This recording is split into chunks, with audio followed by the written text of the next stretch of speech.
good evening and welcome into Football HQ here on the TAB Facebook page, Facebook live from Andy's Bar at Sky City. Of course, we're doing this every Wednesday and Sunday at 7 p.m. right throughout the World Cup. And Miles and I have got a special guest this evening. Welcome in, Noel Barclay. How are you? Noel Barclay. Welcome, guys. Good. Glad to be here. Former all-white striker and now the head of the Football Foundation. How's the Football Foundation going, Noel? Really good. We had a great breakfast last week and raised a bit more money for the foundation. So, yeah, really good. How did you let Gibbo, a Scouse Git, win that bloody fantastic shirt signed by Winston Reid?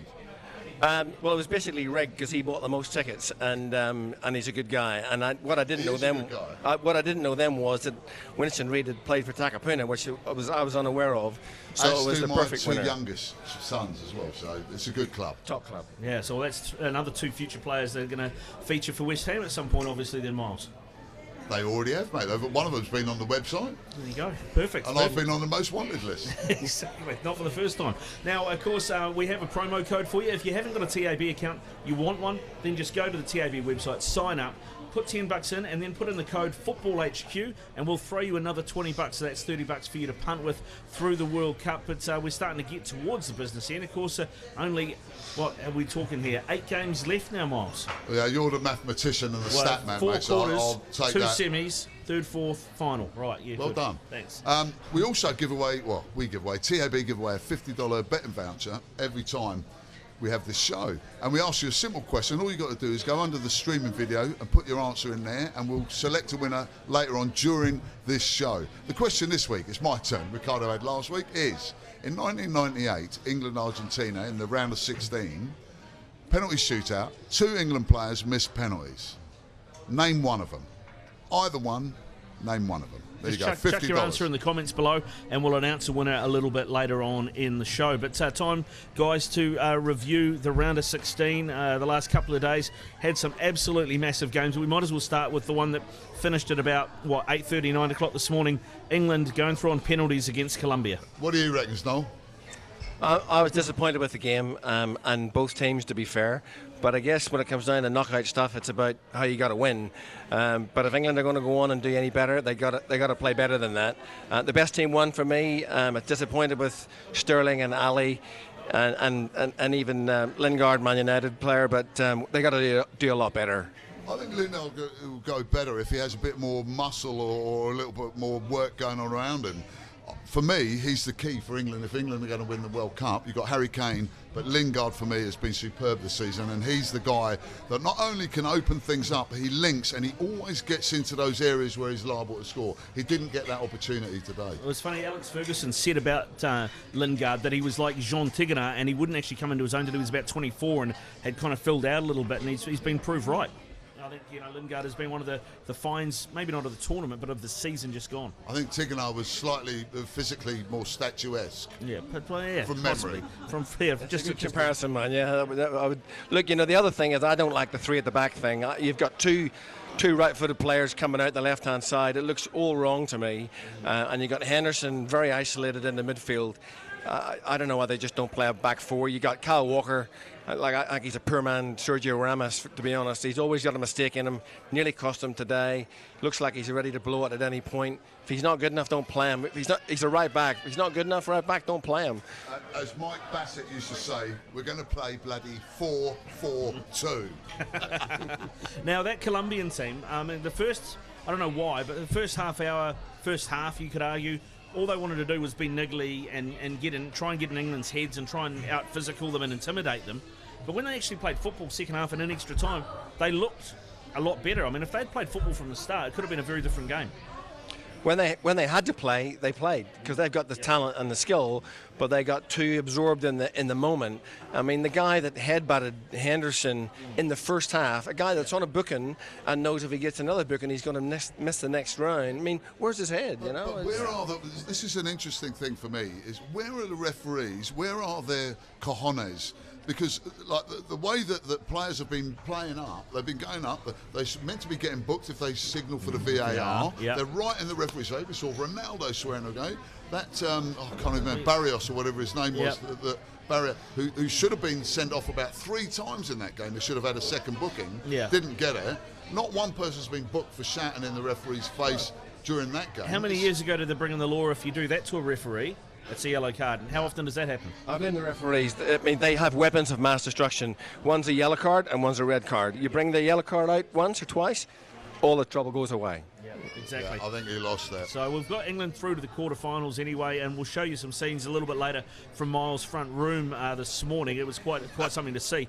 But they will play, of course, Sweden, who got past Switzerland, and it was really a team effort. It was Switzerland, for me, looked like a team of individuals trying to play together. Sweden really looked like a unit. I reckon Sweden have looked the most cohesive side as a team in the whole tournament.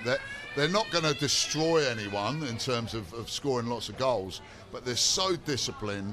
They work hard for each other, and personally, and I know he's a latter hero of yours, they're a better side without Zlatan. Yeah, they're a team now, and I'm glad they didn't. I mean, I love the guy, but I'm glad that they didn't bring him. But the thing about Sweden is, I heard a stat today, England have only beaten them once in the last 10 games, which you can't ignore that. You know, it's pretty straightforward. So this England team's better. There's been about 6 or 7 draws in that lot, though. Yeah. Could be another penalty shootout. If you look at the makeup of the squads, for me, this is going to be like an FA Cup game where you've got a Premiership side taking on a Championship side, because that's how the squads feel. Are England the Championship side? Potentially. But that's how it kind of feels. All right, well, let's go back to the day before that. We saw Brazil get past Mexico 2-0, but it still wasn't that impressive. Brazil are yet to fire this tournament, and they don't look like the sum of their parts. I mean, you look at that team on paper, you go, they should be tearing teams apart, and they're not doing it. What do you reckon, Noel? Because you watch a lot of football there. I got a theory with Brazil. I mean, I thought coming into the tournament they would walk this tournament. But when you got Paulinho and you got Casemiro in your midfield and Coutinho, because he can't play wide left up top because the other guy, the end guy. I mean, they're just not balanced to me. So I don't think they've been tested yet. I think that they're fragile, and I think that they've got some challenges ahead of them. I'm not saying they're not going to win it, but I think Casemiro, I think, suspended. Ricardo, you mentioned. So Fernandinho is a better option for them. Gives them a bit more mobility. But I think they're fragile. I don't think they're the finished article. They've been reasonably strong defensively, though, but I don't think anyone's really had a go at them. And I think the likes of France have got a reasonably sort of muscular midfield. They've got players that can have a go at them. The Pogbas and the Matuidis are going to have a real go at them in the middle there, and even the Belgians. I mean, I'd bung Fellaini out there just throwing his elbows around. I think Fellaini's an underrated player. I don't like the way he does all that bollocks all the time, but the old. We know who you are, mate. If there's anyone on the whole field we don't need to point at the back of your shirt, it's you with that barnet. El Tree. Yeah. I just can't even comment on Fellaini. I'm sorry. You hate him, don't you? Yes. Yeah, fair enough. All right, well, let's talk about the other game. That's probably why I like him. Brazil's opponents are going to be Belgium. And, boy, I mean, they're a team that have looked great in the group stages. They've scored a lot of goals, a lot of attacking intent. They've got more Premier League stars, you'd say, than the England team do. But, man, they nearly fell over against Japan, Noel. Yep. And the reason why, big players went missing. Mertens went missing. De Bruyne went missing. Hazard was in and out of the game. Lukaku was awful. He was poor. Absolutely. And he made up for it at the end with a great walkover. But, they got lucky because Japan were absolutely superb. So that might be their get-out-of-jail card. And I think they're better than that. And I think they'll give Brazil a good game. I think they're going to give Brazil a good game as well. Yeah. All right, well, we've covered off the last couple of games of the round of 16. We're going to get to our predictions in a bit. We've got some funnies coming up for you too. But before we get there, this is some footage. A mate of mine, a guy called Chuck Christensen, that I used to play seven-a-side football with in Tauranga about 1 million years ago. Good Swedish name. Yeah, exactly. C-H-U-K it's spelt, so I think it is actually a Swedish name. Yeah, I always thought it was double O, and then I saw his email. I was like, all right. Anyway, he moved to Sweden a while ago. He's got a Swedish wife. He's got Swedish kids. He talks like this, the chef off the Muppets now as well. He got in touch. He was like, oh, mate, I'm going to go to this outdoor thing to watch Sweden and Switzerland. You want some footage? He interviewed a couple of people for us as well, and here's the thoughts of some Swedish fans for you. How do you think Sweden's been playing in the first half? We're the best team in the whole. So you're going to make the final? Maybe the final, but I think we will reach the 1994 game. where we took the bronze. That was good. That was good. I think so. If you win today, you have England or Colombia, the next match. Who do you prefer? It don't matter. We will beat them both. Good attitude. And the final then? So there you go, some thoughts from a Swedish fan who's not much of a fan of Neymar either. Now, of course, we are here until about 7:30. We've got Noel Barclay with us. Of course, this is on Facebook Live, so just below this video, you can comment down there. Any questions you got, questions you want to ask Noel, questions you want to ask me or Miles, any betting advice you'd like, just chuck it in there and we'll get back to you throughout the show. Betting advice. Don't I was waiting for it. Don't bet I was what he waiting for bets. it. All right, although he has had a little bit of luck. I have luck. I had a bit of He's success. still staring down the barrel of a damn good thrashing. Okay, well, we've got a few funnies that we've... the World Cup's been brilliant for that with some of the memes that are bombing around, and we've found a few gems that have been going lately. First of all was this one, which I really enjoyed, going through three of the big stars of Ronaldo. Here we are, look, there's Ronaldo, it's on fire. Portugal, Real Madrid, he carries both of them to safety. Lionel Messi, oh Leo, what does Leo do? In the same situation, there he is, he's got Argentina, Barcelona, he can only carry one of them. He carries out there. So what about Neymar? When he's on fire, he's got PSG and Brazil, they have to carry him out. It's about right too. In agony. Neymar seems to come up in 98% of the memes, so at least he's given us a bit of humour at the World Cup.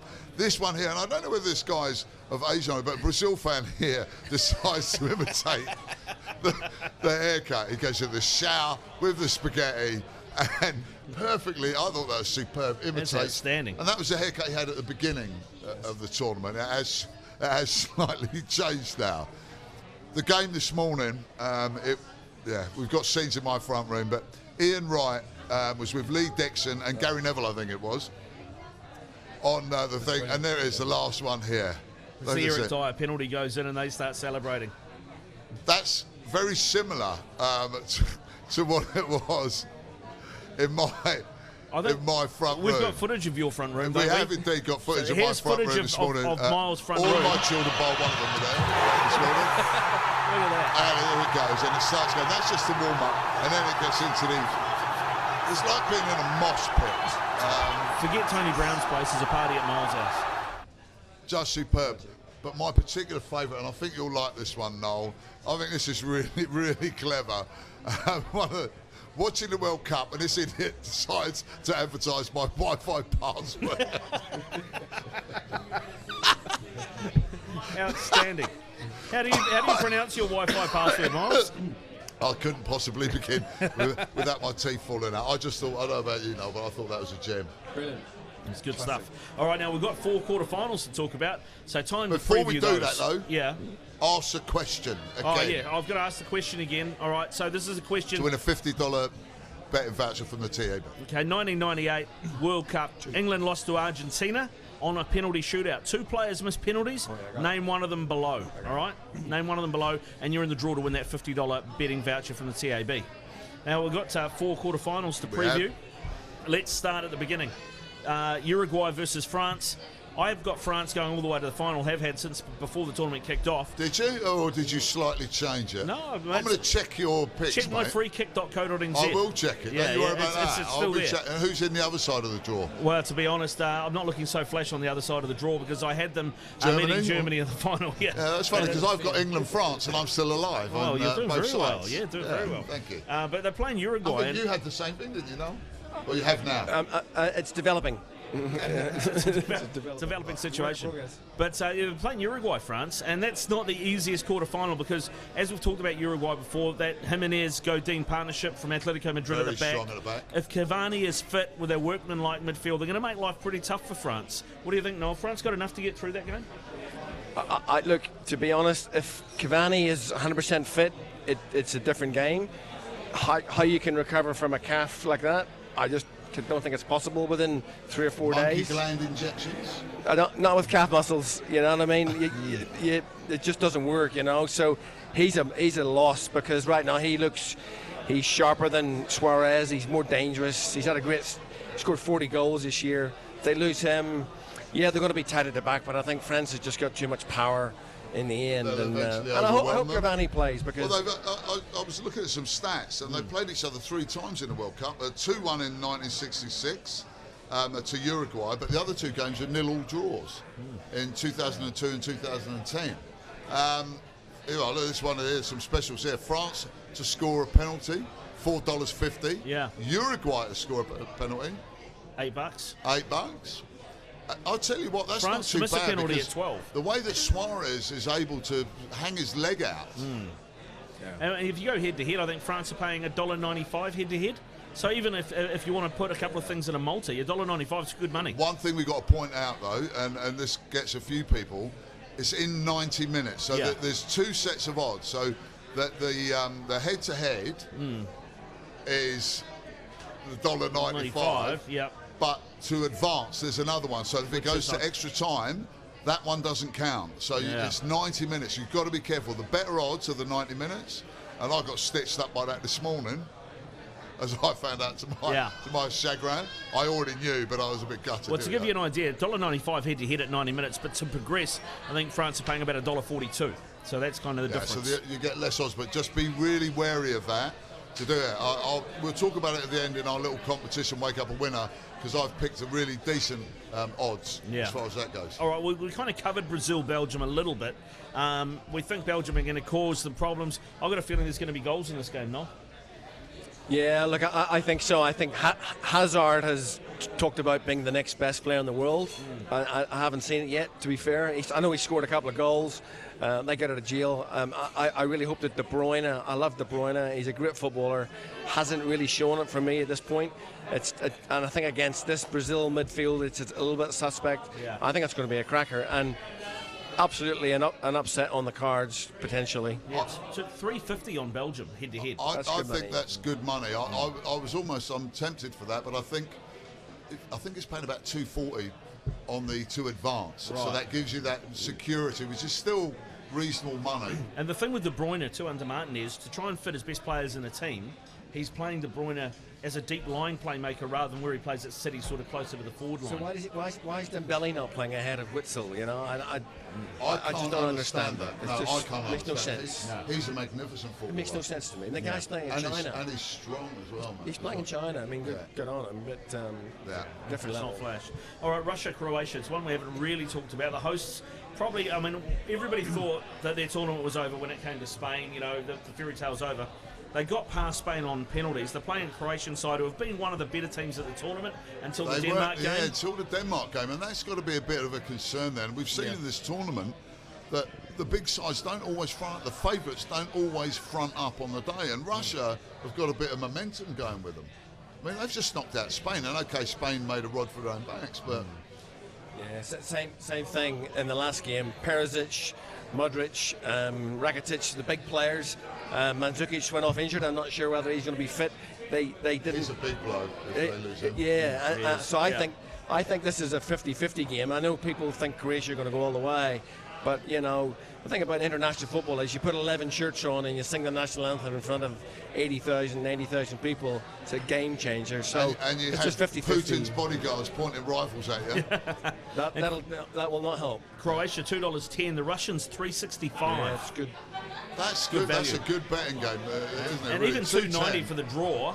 This is a game that could go all the way. 2.10's quite generous on Croatia for a favourite. Yeah, indeed. All right, well then the last game of the quarterfinals is Sweden versus England. We've covered a little bit of that already in this. Do you think, Noel, having watched today, has Gareth Southgate learned anything he didn't know before today, and are we going to see the same 11? I think he's learned that he probably doesn't have the people off the bench that he needs. Yeah. Because you know, if you're bringing Dyer in to close the game off, and you're bringing Vardy on to replace Sterling, you know, I mean, you know, Vardy's not that. It's a wrong game for Vardy. I don't know. I mean, I'd play Rashford. Definitely play Rashford. I'd probably play Rose. I'd play a left-footed fullback, and I'd give some help to Henderson in the midfield. He's on his own. He's I'd actually, completely struggling. of the players they've got there, I'd put Loftus-Cheek in ahead of Dele Alli. I think Dele Alli's been a lightweight. He's been a lightweight for Spurs all season. He hasn't had a played good well. season. He hasn't played well for England. And I think Loftus-Cheek just gives that extra physical nature in there. Okay, he's not the most skillful player, but that would probably loosen Henderson up a little bit more and give him the opportunity to start creating in there. But one thing I can't stand, and no, watching football for 50 odd years, why do managers always do that? England were in control of that game. Okay, I understand Ali was a bit tight, you've got to bring him off, a bit injured. Why do you suddenly close it down, invite them on, and invite almost the inevitable? And it happens time and time and time again, no matter how many times people get shafted by it. Easy, really. The fear of losing, you know. I mean, a 1-0 lead is, you know, I mean, don't forget, at that point, they hadn't had a shot, had they? You know, they had a couple of pokes in the first half, but I mean, they hadn't had a decent shot till the last 5 minutes. Right, until that one that really where Pickford made that great shot. So I actually thought bringing Dyer on was a good thing, because at least it put somebody beside Henderson, because Henderson, you know, he was getting overloaded, and unfortunately, as you said, it brings the game on. Mind you, they were pushing, you know, they put 2 up front, and it changed the momentum of the game, and they had a big 6'4" centre half that was brave as hell, and a midget on the goal line, and there you go. Yeah, exactly. Well, there's the odds for you. England are $1.80, Sweden $4.50. I like the draw at $3.25, because this is another one for me that could probably go past the 90. I mean, just the way Sweden set up. You just don't want to. You want to go through this whole series without picking England to win one game, have you? I think England will win this game. I think England will win the tie, shall we say? But it's just, I mean, Sweden they've played 4 games, they've only conceded in one of those, and that was against the Germans. So the defensively they're solid.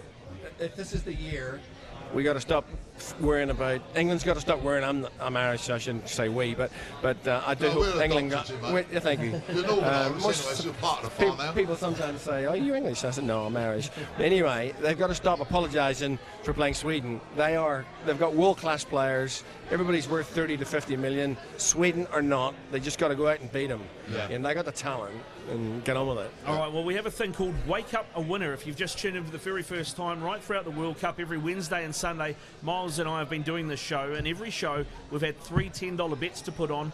One is sort of a favourite, one kind of a middling $2 to $3 bet, one bit of an outsider, and then what we're doing is we're counting how much money we make throughout the tournament, and at the end of the tournament, the one with the most money gets to choose a tattoo for the other one, Miles. And we've had a few suggestions, but we've come up with our own designs, shall we say, that what the other one's going to wear, just to give them a couple of weeks to sweat over it. Yeah.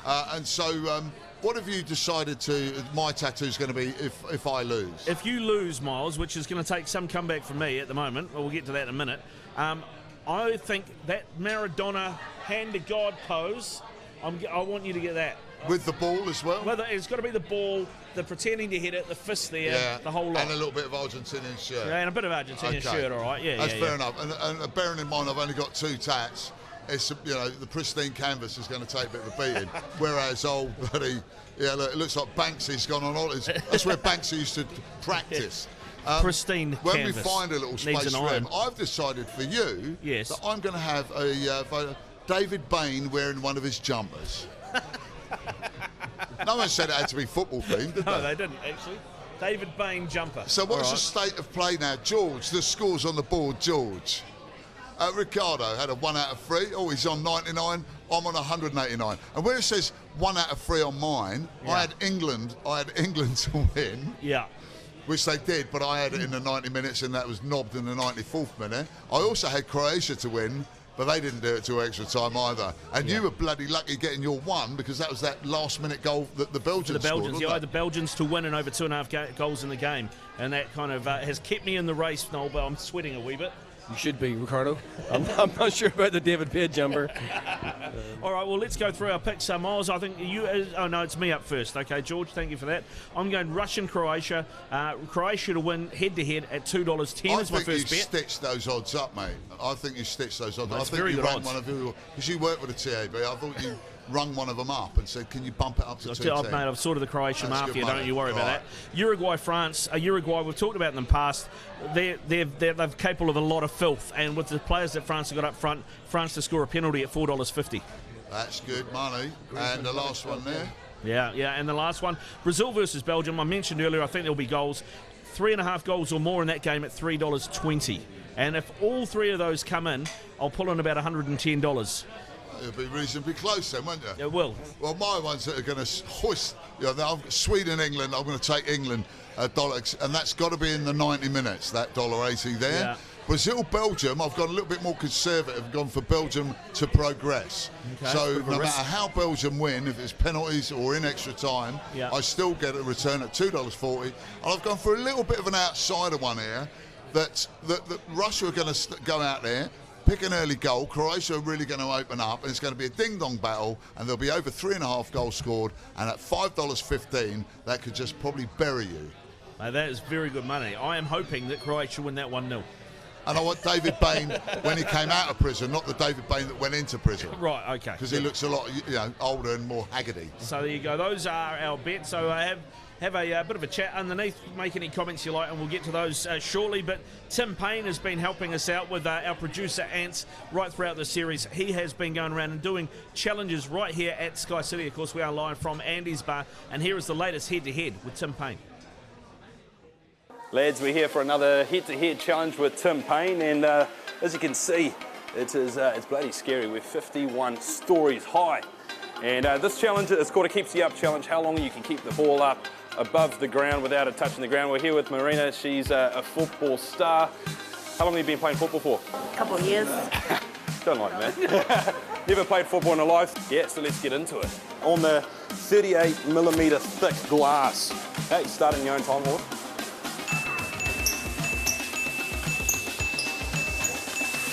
Five minutes later. Yeah, cool. Well, yeah, that's 100, mate. So congratulations for reaching the century. Pretty easy. Yeah. It comes a bit naturally up this high, I think. Fantastic. Now, Marina, this is easy for you. You only have to break 100. You've got to get 101 to get yourself a $100 betting voucher courtesy of the TAB. This is really good stuff. The stage is all yours. And that's, yeah, that's 2. So, never got close, but hell of an effort. See you later. Back to you, lads.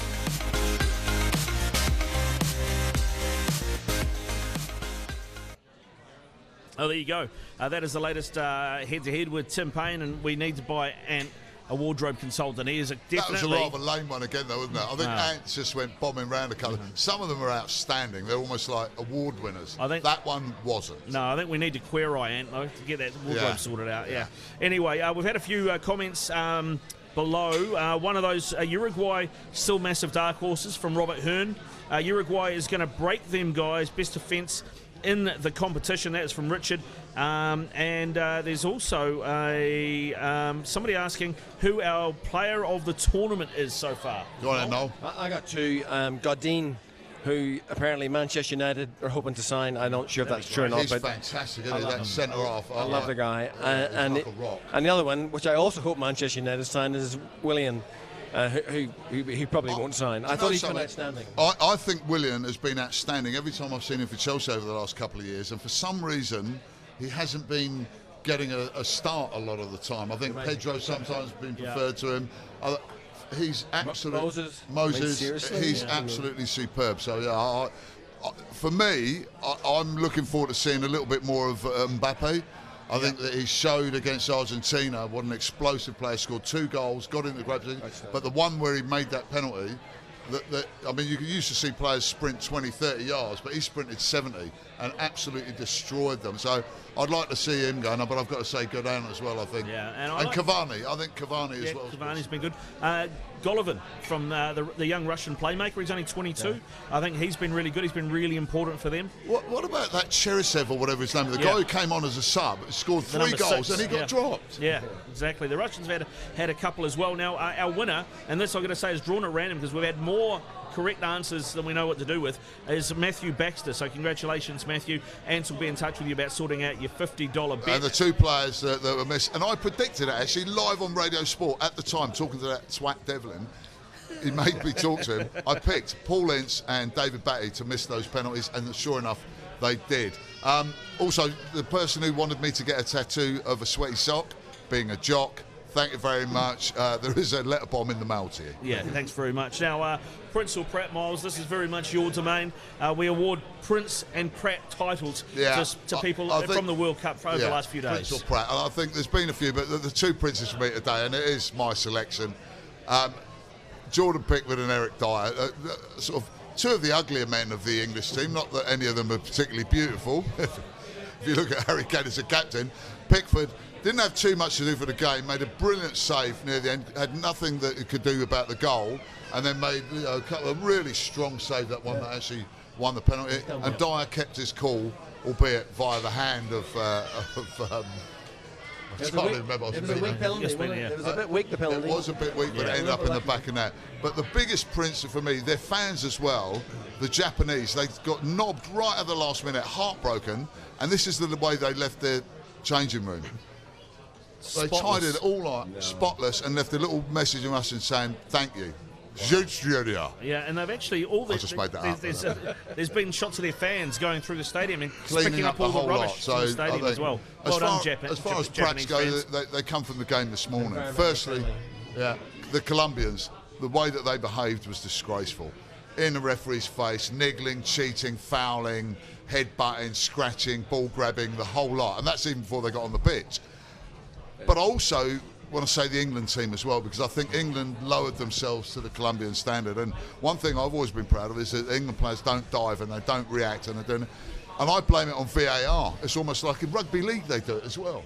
Players will stay down a little bit now just so that they can wait and have a look at the replay. And England lowered themselves to that standard. So I think both of them are Prats. Actually, and it wasn't Ashley Young. That was probably the biggest surprise. It was. He almost looked like he was being the piss. Although I noticed when he was talking to the referee, he went over and he was going like that and talking to him. Because I don't think he wanted anyone in the crowd knowing what he was saying. What he was saying. Ronaldo should have done that, shouldn't he? When he went, like that. The winker. All right, well, that is just about the show, but we do have one thing left for you to do, before we do it, we got these flags, all right? We got these flags. Oh, They're yes. underneath here. This is a predictor. This is a Brazil-Belgium game. George is our provider of flags amongst the other 973 jobs he's done. The irony of St. George as well. Exactly. Look at this. This is what I got with the England thing. That is an England flag. I know you like that because it's got Ireland in there. Yeah. George, you're sacked as well. Right. You're off flag duty. Noel Barkley, the last act of the show. If you Pick could one, mate. pick one of those. This is Brazil-Belgium. Who's going to win? Our predicting Irishman.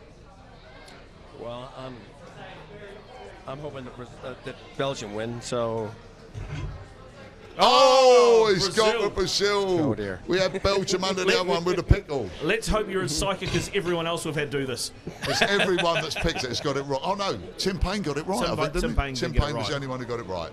Yeah, so there you go. Hey, Noel, just before we finish the show, thanks very much. I did want to ask you, obviously, former All White striker, you took penalties for a lot of the teams that you played for here and in the All Whites. Harry Kane today, when he scored the penalty in normal time, then he had to take one in the shootout. If you had to take two penalties in the same game, how did you deal with it mentally, and what did you do? Well, it's changed now because you wouldn't have had to wait 5 minutes to take the first penalty because of all of the drama that was going on. How the hell he kept his, and the kicking up the penalty spot and all that, how he kept his cool, I don't know. And then he takes the second penalty, chips it down the middle. I mean, we just didn't do that.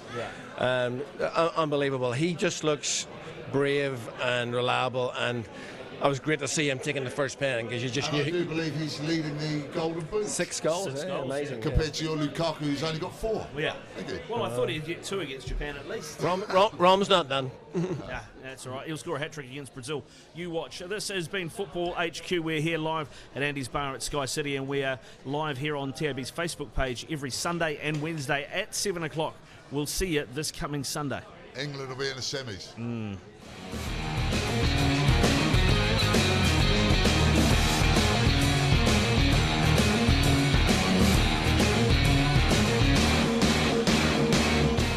At least one of us is funny.